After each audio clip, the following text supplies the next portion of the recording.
What's up? My name is Bree. Welcome to my channel, Bree the Humannequin. People always have a really difficult time believing that I used to be really socially awkward and that when I was in high school, I was really shy and I had almost no friends until I was the age of 26, actually. Certainly no female friends because I was very sheltered. I wasn't allowed to hang out with other kids after school. So people are always surprised because my social skills are a lot better now than they were back then. So this video today is just me wanting to help out some of the other potentially socially awkward people out there. So I thought it would be cool to have a whole little series called The Friend Commandments, where I just give you some things to do and not do if you're trying to make more friends. A lot of people say this in my comments. They're like, oh, have you ever thought about maybe that you have ADHD? Yes, thank you. I do. I was diagnosed when I was 8. So apparently that's obvious in my videos. I took ADHD meds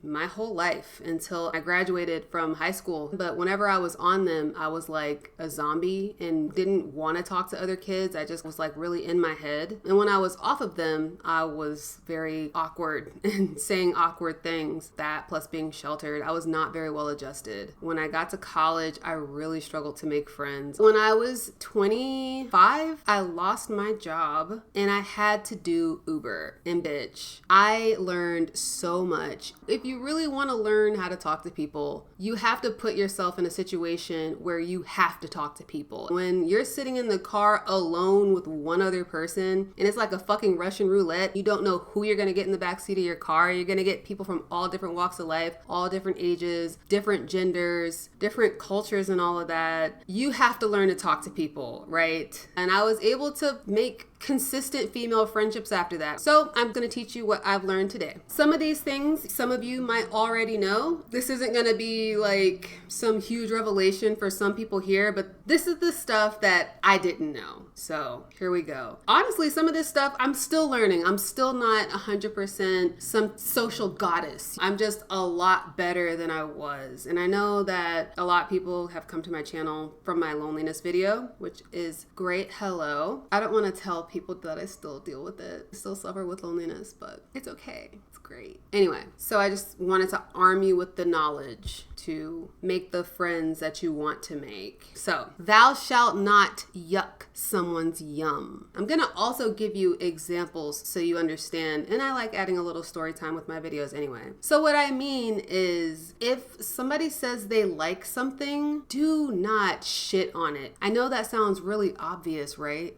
I did not know that. An example is I had started my last job and there was a person on my team. We were talking about how we both like anime and I asked them what anime do they like. And they were like, oh, I like My Hero Academia. And immediately I was like, oh man, I hate that show because Midoriya is always crying. This person's reaction was like, oh, thanks for shitting on something that I just told you that I like. Another example is I was actually, ironically, I'm wearing a Rick and Morty shirt. That's actually super random. But I was talking to somebody else at my job about Rick and Morty and I was like, oh yeah, you like Rick and Morty? Me too. I said, what's your favorite episode? And he was like, oh, I like Get Swifty. And immediately I was like, oh man, I hate that episode. It's super cringe, which it is. I actually have to skip it sometimes because I'm dying inside every time I see something that cringe. I think that's actually like that's my least favorite Rick and Morty episode. So I felt very strongly about it. So the reason why I thought it was okay to say that was because I am a person who likes to critique things. I obviously like talking about things because that's why I have a YouTube video. I love talking stuff out. So when I say, what's your favorite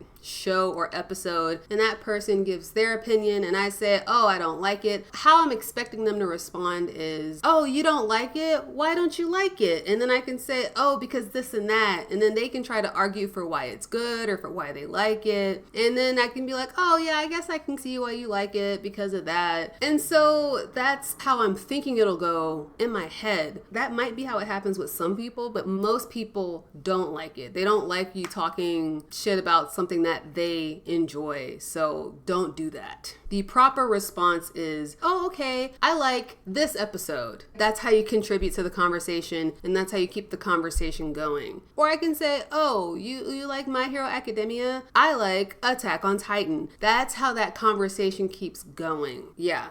People don't want to have discussions about why you don't like their favorite TV show. They don't. So this one should also be very obvious. It is comment on someone's appearance. I guess maybe I should say unsolicited comment on someone's appearance. Comment on someone's appearance without them saying, how does this look? And even then, I don't know, that might be a different video where I tell you exactly how I've learned you need to respond to things like that. Tact is a huge thing in talking to people that I had to learn.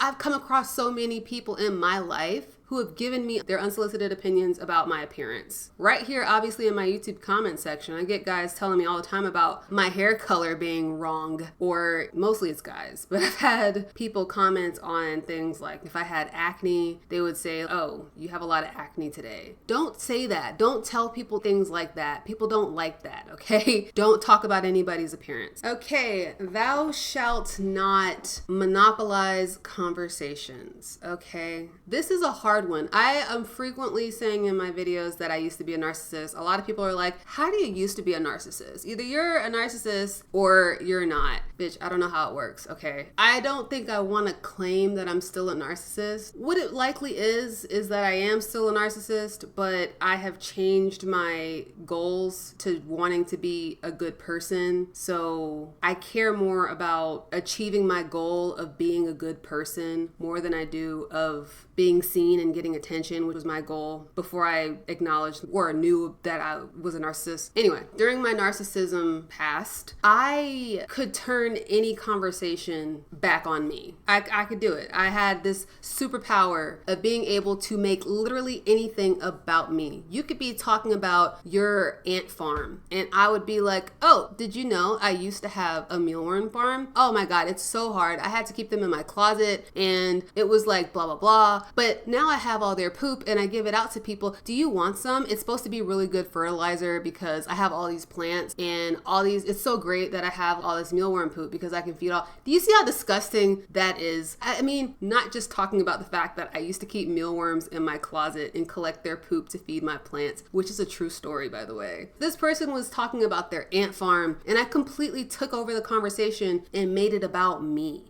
Yikes. Don't do that. People do not like that. I know people that still do that and people talk about them. So I know for a fact that people had to be talking about me, right? People will talk about you if you're monopolizing conversations. Let people talk, wait for your moment, add to the conversation, and then keep on going. Thou shalt not be a negative Nancy. People do not like negative people, okay? It is truly great when you can find a person that you can vent to or talk shit with. That is great, okay? Because we all need that. Life isn't perfect. Sometimes you're gonna go through shit and you need to be able to get that shit off your chest, but you can't do that with everybody because not everybody is emotionally equipped to handle negativity. I've said this before, but I used to make the mistake of talking about things that were going on negative in my life. I used to talk about my depression. I had a neighbor that I was becoming friends with, and I can't remember how this came up. I was like super depressed at this point in my life. And we were talking and I said, I thought that moving to the city would make me happy, but now I'm here and I'm still not happy,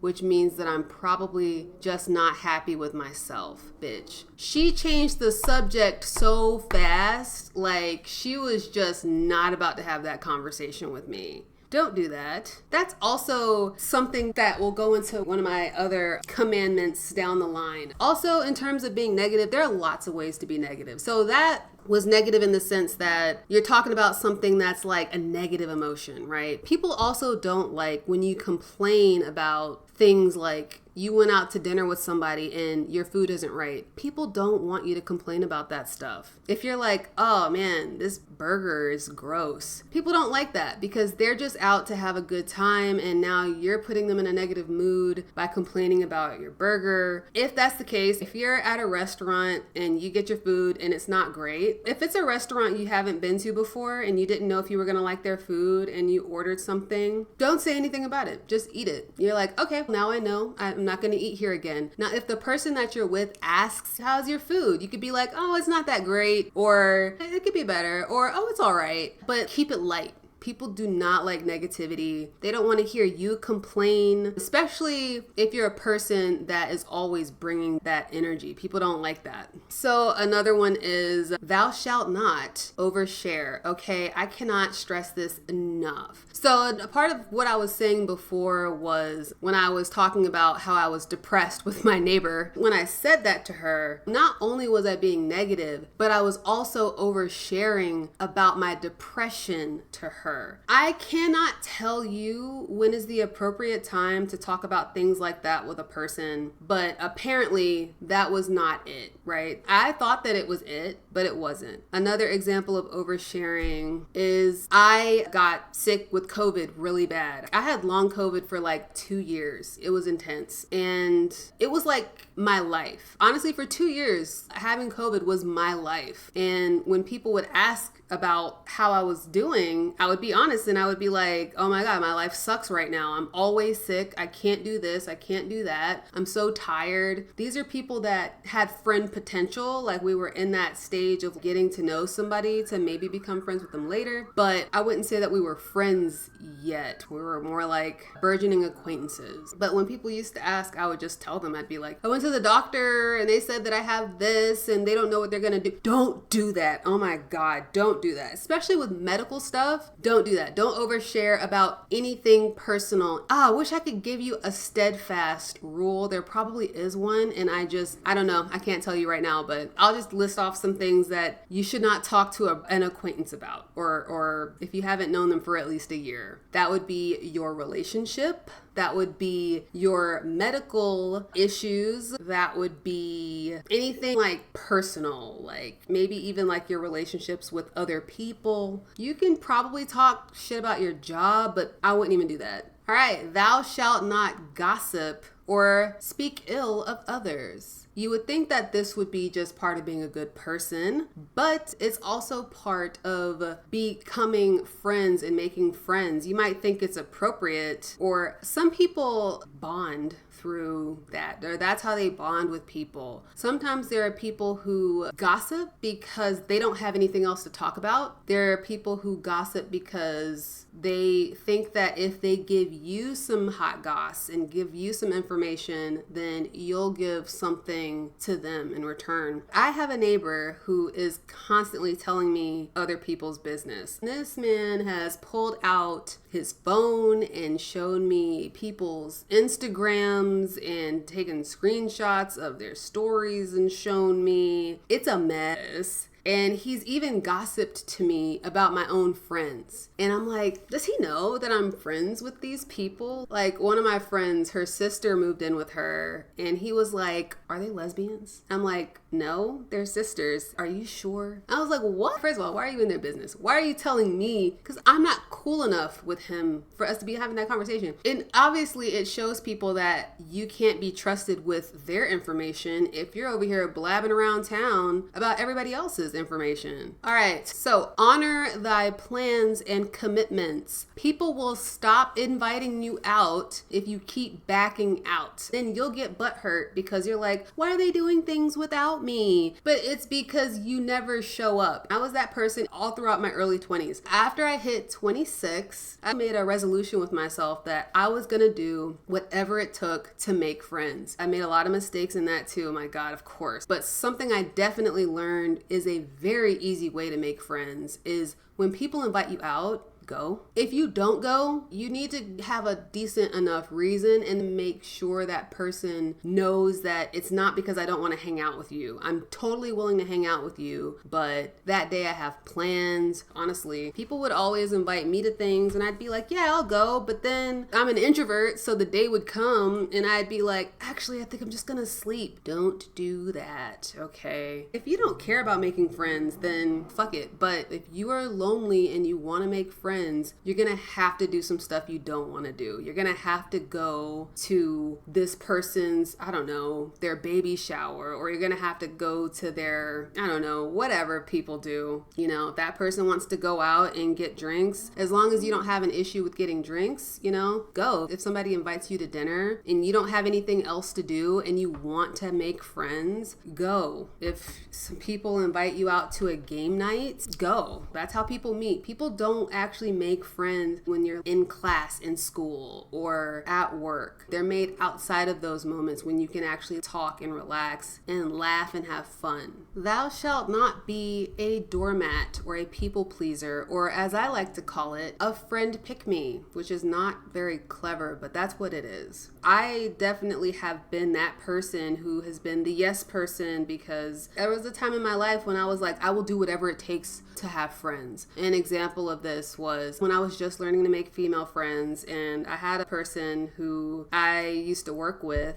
and we lived in a similar direction from the job. So the job was already like 45 minutes to an hour away from my house with traffic. And this person lived 20 minutes away from me, past my house. Something happened to their car and they were like, hey, would you mind taking me to work for a few days? And I was like, sure. And then after doing it for those few days, I was like, oh my God, this is burning me out, because I would have to pass my house to go and drop them off and then turn back around to go to my house. If it's 20 minutes to their house from my house, that's 40 minutes out of my way twice a day. So it was an hour and 20 minutes extra in driving time. And then this person came and they were like, yeah, so my car should be done in like a couple of weeks. So I only need you to take me for a few more weeks. I was already burnt out from doing it. And I was like, I can't do this every day. It's just too much. I'm really sorry. I want to help, but I don't think I can help in that way. And they had to figure it out. And we were still friends after that happened. But I was terrified. I'm like, if I say no, she's not going to want to be my friend anymore. It was like the first time in my life where I was actually making female friends, and I really liked this person in particular. And I was like, oh, I'm afraid she's not going to like me. But people respect people who respect themselves. People like when people have boundaries. You have to say no. This is a recent example.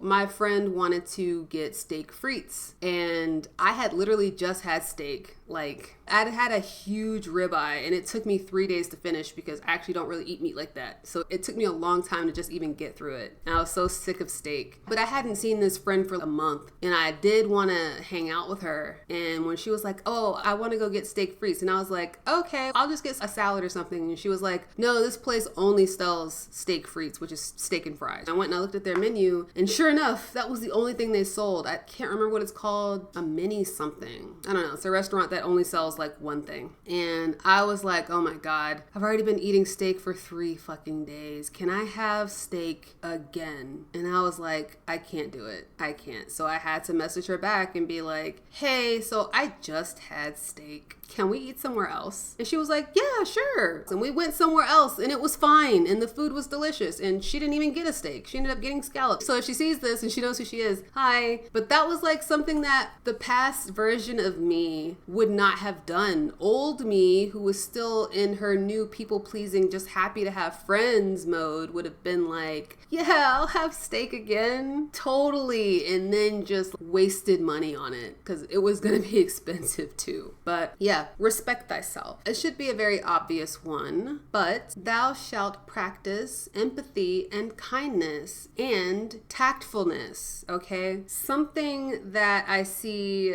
a lot of men do specifically is they just say things like it is. And that's not how it really works with women. And that's why I have stopped actively pursuing male friendships, because there are a lot of men out there who just don't respect that that's just not how women like being spoken to. I can appreciate a person who has a different perspective from me, that's fine. But when it borders on disrespectful, or if it makes my feelings feel icky, then I don't like it. Something that that I did not used to do, surprisingly, with other people. Yeah. I used to feel like I should just be able to say something, and this person should just know that I don't have any ill intent, because why would I? They're my friend. I consider them a friend. They consider me a friend. I should be able to tell them that their food tastes bad. Like some food that they cooked, I should be able to just tell them it's gross, and they should be fine with that. But no, you have to say things a certain way. You can't just talk to people, even if you have an issue with a friend because of something they did. I like to use real life examples, and some of these examples are very recent. But let me try to think of something that won't get me in trouble.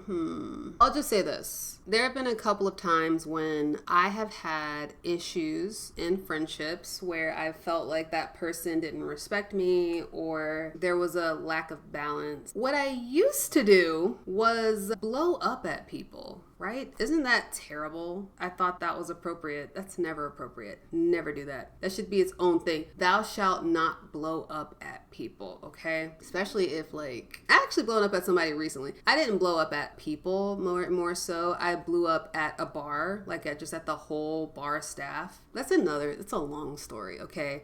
But when you start raising your voice, or if you start, most importantly, getting disrespectful, people stop listening to you. And not only that, but people don't like that, because they think, oh my God, this is how this person is going to talk to me whenever they get upset. So being tactful and being respectful is important, because if you want people to actually listen to what you're saying, you have to be careful with the way that you word what you are actually saying. What I try to do is I try to put myself in that person's shoes, and I try to think of, how do they need to hear this thing that I'm saying? And then I try to explain it to them that way, depending on who I'm talking to. So let's say I found out that a friend was talking about me behind my back. I put myself in that person's shoes as to, why did they say that? Why did they think that was appropriate to tell this person that? And then I'll go and I'll have that conversation with them, and I'll be like, so I heard you said this. I just want to get some more information on it. Can you tell me why you said that? And try to approach it like you're trying to help them be a better friend to you, instead of accusing them of doing something that was fucked up. So I wouldn't want to approach it like, oh, I heard you said this. Why are you talking about me behind my back? That's not helpful. There have been times where something's happened and I felt very betrayed, or it was very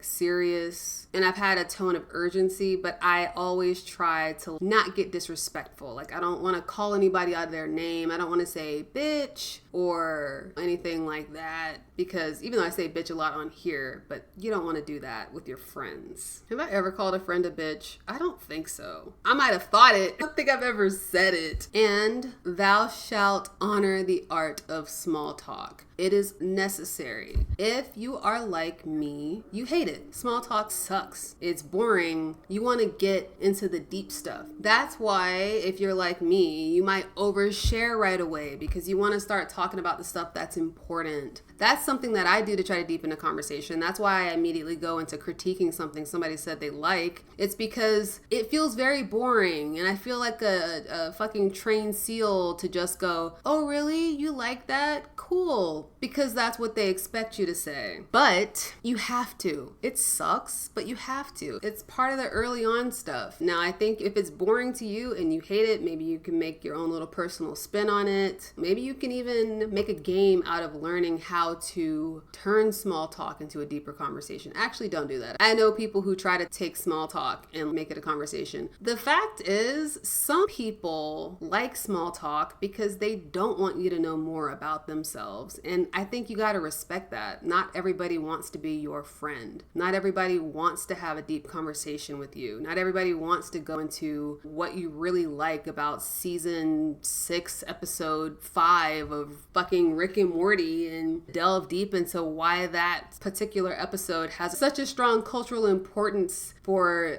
the generations of today. So I picked that episode at random, and of course it's the episode where the fortune cookie predicts that Jerry's gonna fuck his mom. Some people don't want to do that. There are people like me who need to do that in order to progress a conversation, or we get bored. I don't know if that's my ADHD, but small talk is incredibly boring. What I do to get past small talk is I have to find what's fun about it. And to me, the fun part in small talk, and this might sound a tad narcissistic, is I like the game of how can I turn this small talk into them having the most positive opinion possible of me. And normally the way to do that is to come across as someone who's super interested in them and then propping them up. So they say, oh, I like this, or I'm interested in this. Then I will immediately go in with, oh, that's really great. Like the type of person who likes that has to be the type of person who's super cool. And I'll even say something like, man, I'm not even smart enough to watch that. You must be super interesting to like something like that. Or if it's something like fucking My Hero Academia, which I don't like, I'm sorry if you like it. But if it is something like that, I would have to say something like, oh, really? I've been meaning to get into that. It's just hard for me because Midoriya's always crying. That has to be some toxic trait of mine that I can't stand to see like a character crying. And then they'll probably laugh at that because it's self-effacing and people like when you tell self-effacing jokes.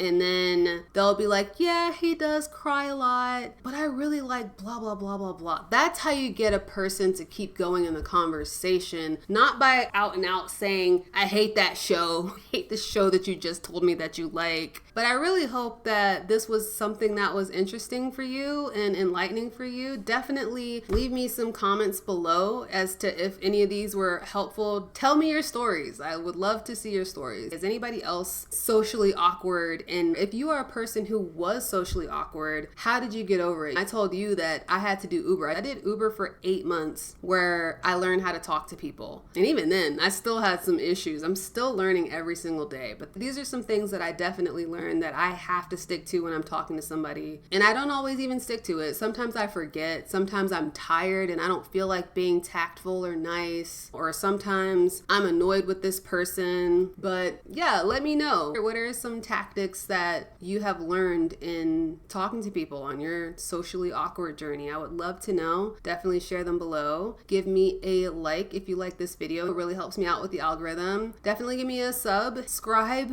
See, now I'm getting awkward. I'm also like tired. I took a melatonin like 2 hours ago and it's kicking in. Definitely subscribe if you want to see more content from me and ring the bell so you can get a notification of when I post new content. And I would love to hear from you and have you be a humannequin here on the channel. Anyway, you're awesome. I hope you have an amazing day or night whenever you're watching this, and I will see you next time.